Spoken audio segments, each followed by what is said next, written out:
4 సార్లు ఇంటర్వ్యూ పోయినా IAS కాలేకపోయాడు. Because of కులం. ఆయనకు కులం అడ్డం వచ్చి ఐఏఎస్ కాలేకపోయినాడు. చాలా ఇప్పుడు ఆ కసితోని ఐఏఎస్ అకాడమీ పెట్టి మన బడుగు బలహీన వర్గాలకు చాలామందిని సివిల్ సర్వెంట్స్గా తయారు చేయాలన్న ఏకైక లక్ష్యంతో బ్యాక్వర్డ్ క్లాస్ తరఫున పనిచేస్తున్నాడు. రవికుమార్ ప్రజాపతి గారిని మాట్లాడవలసిందిగా కోరుతున్నాను.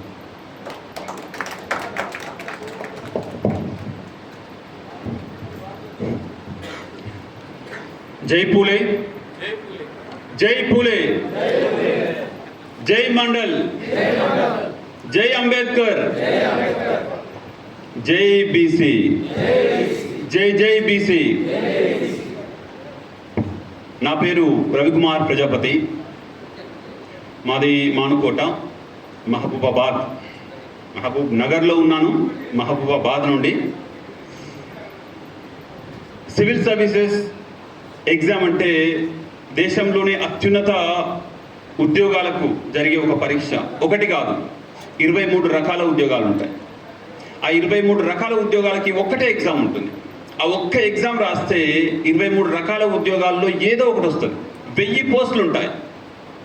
అటువంటి అద్భుతమైన ప్లాట్ఫామ్. దేశ అత్యున్నత రాజకీయ నాయకులు, ప్రైమ్ మినిస్టర్, చీఫ్ మినిస్టర్లకు కూడా బ్రెయిన్గా పనిచేసే అటువంటి ఐఏఎస్ అధికారులు, ఐపీఎస్లు, ఐఆర్ఎస్లు, ఇటువంటి అధికారులను తయారు చేసే ఎగ్జామ్లో జరుగుతున్న ఒక కుట్ర అనేది మనకెవరికి తెలీదు. మన చుట్టూ ఎన్నో కుట్రలు ఉంటాయి, కానీ మనకు తెలీదు. మనకు కనిపించవు. కనిపించినా వాటి పట్ల ప్రత్యేకంగా మనం శ్రద్ధ పెట్టం. మన ముందు యాపిల్ భూమి మీద పడ్డది, కానీ పట్టించుకోలే. ఒకడు భూమి మీద పడ్డది అంటే భూమి ఆకర్షణ శక్తి ఉందని కానీ అవునా అన్నాం. అలాగే మన చుట్టూ అనేక రకాల అన్యాయాలు, కుట్రలు మనపైన జరుగుతూనే ఉన్నాయి, కానీ మనకు తెలియదు. నిమ్మకు నీరెత్తినట్టుగానా, ఇంకా మీరు ఎలా అనుకున్నా పర్లేదు, మనము ఒక రకమైన మత్తులో ఉన్నాం. ఆ మత్తులో ఉండేలాగా చేశారు. సో ఇది ఎవరు చేశారు? ఇవన్నీ మనం మాట్లాడడానికి ముందు మొదటగా అసలు బీసీలు అంటే ఎవరు? ఈ బహుజనులు అంటే ఎవరు? చాలా వరకు మనం అనుకుంటాం బహుజనులు అంటే, నిజంగా చెప్పాలంటే చాలామంది దళితులు అనుకుంటున్నారు. మొన్నటి వరకు కొన్ని పార్టీలు ముందుకు వచ్చేసి బహుజనులు అనగానే అది దళితుల పార్టీ అనుకున్నారు. నిజానికి బహుజనులు అంటే ఎవరు? ఎక్కువగా సమాజంలో ఉన్న వర్గాలు. మరి అట్లా చూసుకుంటే బీసీలు కదా. అయితే మరి బీసీలు అంటే ఎవరు? బీసీలు అంటే ఎవరు అంటే, నిజం చెప్పాలంటే మళ్ళీ బీసీ అంటే బ్యాక్వర్డ్ క్యాస్ట్ కాదు. బీసీ అంటే బ్యాక్వర్డ్ క్లాసెస్. అంటే ఇందులో అనేక కులాలు కలిసి ఉన్నాయి.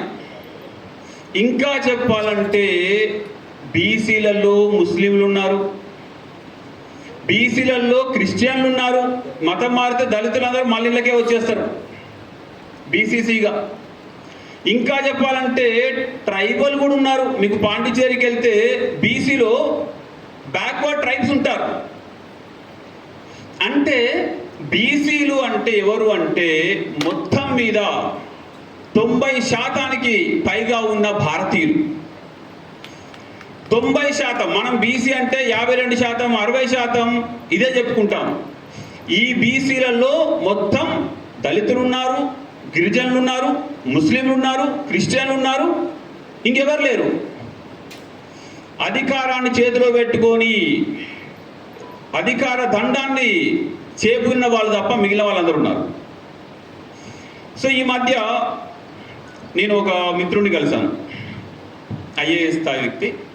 కలిసి మాట్లాడుతూ ఉన్నప్పుడు బీసీలం అందరం కూడా ఏకమయ్యే ఏదో రాజ్యాధికారం అని ఏదో డిస్కస్ చేశాను. అతను నవ్వాడు. ఊకోవయా, మీ వల్ల ఏమవుతుంది, మీరు ఏదో అద్దం నేల మీద పడితే ఎన్ని ముక్కలు అయినాయో అన్ని ముక్కలు ఉన్నాయి, మీరందరూ ఏడ ఏకమవుతారు అని. మీ వల్ల ఎక్కడ అవుతుంది, మీ వల్ల కాదు అన్న. అంటే నేనేమన్నానంటే, ఈ ముక్కలన్నింటినీ ఏకం చేయడానికి మాకు బీసీ సమాజ్ బీసీ టైమ్స్, ఇటువంటి వేదికలు ఎప్పుడో ప్రారంభమయ్యాయి, కొనసాగుతూ ఉన్నాయి. ఇలాంటి వేదికలు ఒక వేదికను చూసి ఇంకొక వేదిక, ఇంకొక వేదికను చూసి ఇంకొక వేదిక, అనేక వేదికలు తయారు కాబోతున్నాయి. ముందు నవ్వుతారు, నవ్విన నాపచేనే పండుతుంది. నవ్వండి, మీరెంత నవ్వితే మేము అంత ఎదుగుతాం. నవ్వండి, అవమానించండి, మమ్మల్ని ఎద్దేవా చేయండి, మేము ఖచ్చితంగా దాని నుండే ఏకమవుతాం అని చెప్పేసి చెప్తే చూద్దాంలే అన్న, చలో చూడాల్సిందే మీరు అన్న, ఖచ్చితంగా మనం చూపించాల్సిందే. సో సివిల్ సర్వీసెస్ ఎగ్జామ్ గురించి తీసుకుంటే మీరు 1000 పోస్టులలో 500 ర్యాంకు వరకు కూడా ఎస్సీ ఎస్టీ బీసీలు ఎంతమంది ఉంటారనుకున్నారు? 100 మంది కూడా ఉండరు. 1000 పోస్టులలో ఫస్ట్ 500 ర్యాంకుల వరకు 100 మంది కూడా ఎస్సీ ఎస్టీ బీసీలు ఉండరు. ఇక టాప్ 100లో 10 మంది ఉంటే ఎక్కువ. అంటే అత్యంత ఉన్నత ఉద్యోగాల్లోకి వెళ్ళే వాళ్ళని ఏం చేస్తారు అంటే, మెయిన్స్లో ఎక్కువ మార్కులు వచ్చినా కానీ వాడికి ఎన్ని మార్కులు వచ్చాయి, వీడికి ఏ సర్వీస్ వస్తుంది, చలో చూసి మరి మార్కులు చేతితో గంటతో మార్కులు వేసినట్టుగా వడ్డిస్తారు. ఎవరికి? వాళ్ళను పుష్ చేస్తారు. వాళ్ళ వర్గానికి చెందిన వాళ్ళకి తక్కువ మార్కులు రిటర్న్లో వచ్చినా ఎక్కువ మార్కులు వేసి వాడిని ఐఏఎస్ చేస్తారు. అదే మనకు ఎక్కువ మార్కులు మెయిన్స్లో వచ్చిన ఇంటర్వ్యూ మార్కులు తగ్గించి మరి మనల్ని మళ్ళొకసారి రాయి బిడ్డ. మనం ఏమనుకుంటాం, అయ్యో నేను ఇంకా కష్టపడాలేమో, రాలేదు, ఇంకా చదవాలి, నేను ఇంకా ఇంప్రూవ్ కావాలనుకుంటాం. అనుకొని మళ్ళీ చదివి మళ్ళీ పోతాం. మళ్ళీ మనం ఇక్కడ గల్లీ నుండి ఢిల్లీ దాకా ఇంటర్వ్యూ పోవడం అంటే అంత ఆషామాషిగా. పోయిన తర్వాత మళ్ళీ అవే మార్కులు, మళ్ళా వస్తాం. ఈసారి ఏదో ఇంకా కష్టపడాలేమో, నేను దేవుడు నన్ను, ఇక మనకు ఉంటుంది కదా కామన్ సైకాలజీ, మన తర్వాత ఇదే అనుకోని మళ్ళీ కష్టపడడం, మళ్ళీ పోతాం. అరే ఎన్నిసార్లు పోయినా ఇప్పుడు వడ్డించడం దగ్గర 10 సార్లు తిరిగినా వాడు మన దగ్గర రాగా చేస్తలేడు, గంట పక్క పెట్టుకున్నాడు. మనం మళ్ళా వేస్తున్నాం. లిటరల్గా 4 సార్లు ఇంటర్వ్యూ దాకా వెళ్ళొచ్చాక ఏ జాబ్ రాకుండా ఒక బీసీ బిడ్డ ఏ జాబ్ లేక నిరుద్యోగిగా నిలబడితే ఎలా ఉంటుంది, వాళ్ళ బాధ ఎలా ఉంటుంది? మా నాన్న అయితే కుండలు చేసే వృత్తి, ఏడ్చేసాడు, నువ్వు మా కులంలో లేకపోతే ఇక్కడెందుకు పుట్టినవురా అని. అదే నువ్వు కూడా ఇంకొంచెం మంచి కుటుంబంలో పెద్ద దాంట్లో పుడితే నీకు మార్కులు వచ్చేటి, నీకు ఇవన్నీ సదుపాయాలు దొరికిండేది కదా. అప్పటికి కూడా ఇంకా మంచి కుటుంబంలో పుట్టాలనుకున్నాం కానీ అసలు దీని వెనుక ఉన్న అసలు శత్రువులు ఎవరో తెలియదు మనకి. మనం ప్రతిరోజు యుద్ధం చేస్తున్నాం, మనకుండే అనేక సమస్యలతో యుద్ధం చేస్తున్నాం. కానీ ఈ అన్ని సమస్యలకు కారణం ఎవరు? ఆ సమస్యల మాతృక ఎక్కడుంది అంటే అది రాజ్యాధికారంలో ఉంది. ఆ రాజ్యాధికారం మన చేతిలో లేనంత వరకు మనం ఇలా రోజువారీ సమస్యలతో సతమతం అవుతూ యుద్ధం చేస్తూనే ఉంటాం. మనం ఎప్పుడు కూడా మన ముందున్న సమస్యలతో సతమతం కావడం కాదు, అసలైన శత్రువుతో యుద్ధం చేయాలి. అది రాజ్యాధికారం. మరి ఈ రాజ్యాధికారం ఎందుకు? చూడండి, ఈ రోజున బీసీలు ఏ వాదన వస్తే ఆ వాదన వెనుక పరిగెత్తారు. హిందుత్వం అంటే పరిగెడతారు, తెలంగాణ వాదం అంటే సకల జనుల సమ్మె అంటే పరిగెడతాం. చివరికి కులముతోటి మనందరం ఏకం అవుదామంటే పరిగెత్తట్లేదు. కొందరైతే ఈ రోజుల్లో కులాలు ఉన్నాయా? కొందరు అంటారు ఈ రోజుల్లో కులాలు ఉన్నాయా? అసలు అంత గ్లోబలైజ్డ్ వరల్డ్, అసలు కులం లేదెక్కడ? అసలు కులం లేదెక్కడ చెప్పండి? ప్రతి చోట మనకు కనబడకుండానే కులం ఉంది. అది మనం చూడకుండా కళ్ళకి పొరలు పెట్టుకొని కూర్చున్నాం. కొన్ని విషయాల్లో ఈ అగ్రవర్ణాలుగా చెప్పబడుతున్న వాళ్ళ నుండి మనం చాలా నేర్చుకోవాలండి. వాళ్ళు ఎంత చక్కగా వాళ్ళ కోసము యునైట్ అవుతున్నారు, వాళ్ళ కోసం తాపత్రయపడుతున్నారు. మరి మనకెందుకు లేదా తాపత్రయం? అనాదిగా పారిశ్రామిక విప్లవం వచ్చాక బ్రిటన్లో కుల వృత్తులందరూ కూడా పారిశ్రామికవేత్తలయ్యారు. మరి భారతదేశంలో ఈ కుల వృత్తులు పారిశ్రామికవేత్తలుగా ఎందుకు ఎదగలేదు? ఎక్కడ డబ్బులుంటే అక్కడ వాళ్ళు వెళ్ళారే.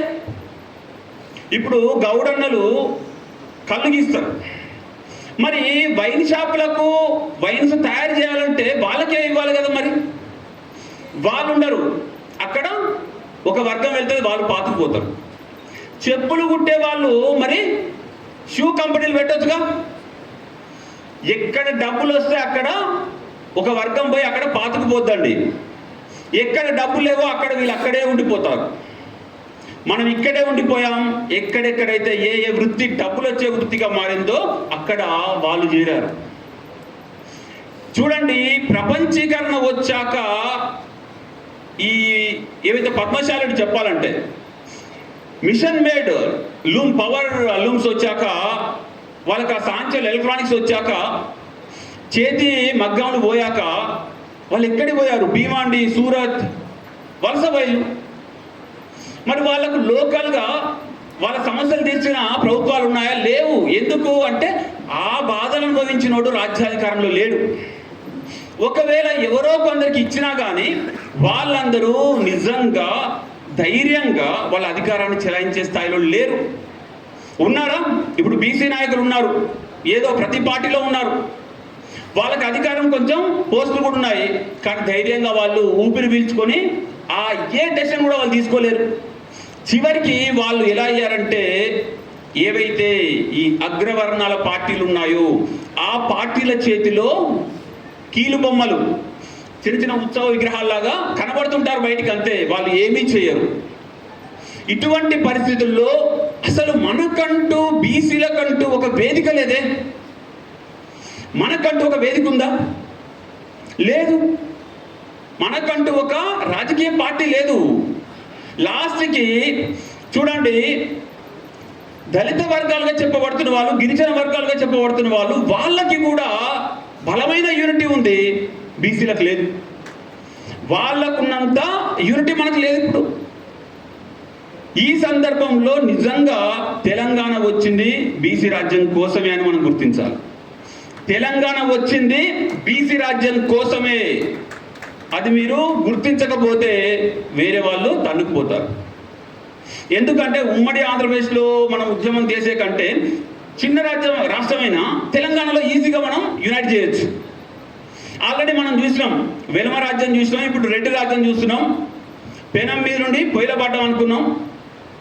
సో ప్రతి ఒక్కరిని మనం ఎన్నుకుంటున్నప్పుడు ఒక్కసారి బీసీ రాజ్యం ఎందుకొద్దు? ఉమ్మడి ఆంధ్రప్రదేశ్లో ఇంతమంది ముఖ్యమంత్రుల్లో ఒక్కరు లాస్ట్కి దళితులకు కూడా ముఖ్యమంత్రి అయిందండి, బీసీకి లేడు. అంటే బీసీల పరిస్థితి ఏంది? చదువుకోలేదా? నాలెడ్జ్ లేదా? మనకు ఆర్థికంగా లేమా? సంపాదిస్తున్నాం కదా, మన దాంట్లో కూడా ఉన్న వాళ్ళు ఉన్నారు, మరి ఎట్టుపోతున్నారు వాళ్ళు? ఇక్కడ మనల్ని స్వార్థపరులను తయారు చేసిండ్రు. మనకు తెలియకుండానే ఎవరికి వాళ్ళము వేరైపోయాము. ఇప్పుడు మనందరినీ కలపడానికి బీసీ సమాజ్, బీసీ టైమ్స్ ఆధ్వర్యంలో ఇటువంటి మీటింగులు జరుగుతున్నాయి. వీటిని మనం ఇప్పుడు ఏం చేయాలి? జిల్లాకి, అలాగే మండల స్థాయికి, అలాగే గ్రామ స్థాయికి కూడా అన్ని కులాల వాళ్ళము ఏకమై సమ్మేళనాలు, ఆత్మీయ సమ్మేళనాలు, సహపంక్తి భోజనాలు కూడా ఏర్పాటు చేసుకోవాలి. అందరినీ ఐక్యం చేసే ఒక నేరేషన్ బిల్డ్ కావాలి.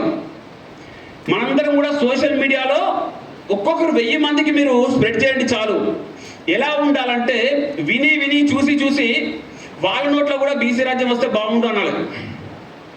వాళ్ళ నోట్లో కూడా బీసీ రాజ్యం వస్తే బాగుండు, ఒకసారి వీళ్ళు కూడా ఉంటే బాగుండు అనాలి. సో ఈ బీసీ రాజ్య నిర్మాణానికి ఇక్కడికి వచ్చిన ఇంద్రధనస్సులాగా అన్ని కులాల నుండి వచ్చిన ఒక్కొక్కరు ఒక్కొక్క దళాధిపతులు. మీరు వెళ్ళి ఒక్కొక్కరు 10,000 మందిని ఇన్ఫ్లుయెన్స్ చేయగలరు. ఇటువంటి మీటింగ్లని మీరే మీ యొక్క మండలాల్లో, గ్రామాల్లో లీడ్ చేయాలి. సో అతి త్వరలో మన కళ్ళ ముందే బీసీ రాజ్యం నిర్మించబడాలి. ఇదేదో భవిష్యత్తులో ఎప్పుడో 50 ఏళ్ళకో 100 ఏళ్ళకో వస్తుందని వెయిట్ చేసేది కాదు. ఒక విషయాన్ని జరుగుద్ది అని చెప్పాలంటే ముందు మనమే నిర్మించాలి. అది ఎక్కడో గాల్లోకి వెళ్ళి వచ్చి జరగదు. We have to build it.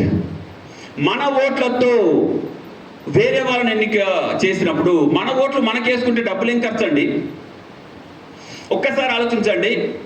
వాళ్ళకంటే డబ్బులు కావాలి, కోట్ల రూపాయలు కావాలి రాజకీయాలంటే. మనకెందుకు? మన ఓట్లే కదా. వాళ్ళంటే డబ్బులు ఖర్చు పెట్టి ఓట్లు కొనాలి. అసలు మనకు కొనాల్సిన అవసరం లేదు కదా. ఒక్క వాదన చాలు, బీసీ అరే బీసీ బిడ్డనట వేసుకోక అంతే, రూపాయి కూడా అవసరం లేదు. అది మనకు అవసరం కూడా లేదు. వాళ్ళు ఇచ్చిన 5,000 10,000 కూడా దేనికి పనికిరావు ఈ రోజుల్లో.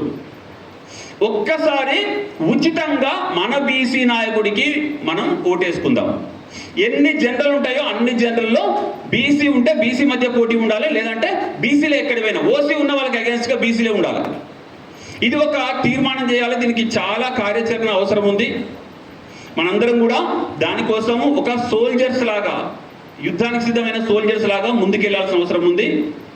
ఈ అవకాశం ఇచ్చిన బీసీ సమాజ్, బీసీ టైమ్స్ వారికి ప్రత్యేక ధన్యవాదాలు. అతి త్వరలో మనందరము బీసీ రాజ్యాన్ని చూడాల్సిందే, బీసీ ముఖ్యమంత్రి రావాల్సిందే. ధన్యవాదాలు అందరికీ కూడా. థ్యాంక్ యూ రవికుమార్ గారికి. దయచేసి బయట ఉన్న వాళ్ళందరూ కూడా లోపలికి వస్తే